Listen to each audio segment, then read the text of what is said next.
Second આજે જે meeting હતી એ આપણા રોડ રિપેર અને બ્રિજીસનું કામગીરી જે ચાલી રહ્યા છે એમાં લગભગ વડોદરાની અંદર 3,300 પ્લસ ખાડાઓ હવે ખોદ્યા છે.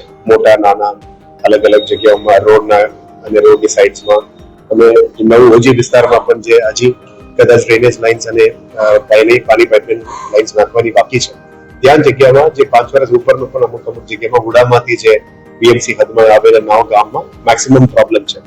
જે આપણે ચોમાસા પછી જ રોડ કરી શકે ત્યાર સુધી થોડું પ્રોબ્લેમ રહેવાની છે. એના ઉપર શું કરી શકે એ વિચારના હેઠળ અમે આજે વિચારમાં લીધું હતું. અને અત્યારે જે ખાડાઓ પુરાઈ રહ્યા છે એની પ્રગતિ કેવું છે એટલે વોર્ડના એન્જિનિયર સિવાય વોર્ડ ડેપ્યુટી એન્જિનિયર્સને પણ આજે બોલાવવામાં આવ્યો હતો.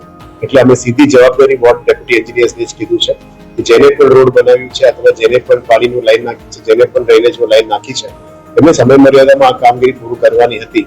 એની અંદર જે કોન્ટ્રાક્ટરે કરવાની હતી એમની જવાબદારી બને છે એટલે એને પૂરું કરવાની જવાબદારી સ્થાનિક ડેપ્યુટી એન્જિનિયર્સને કીધું છે.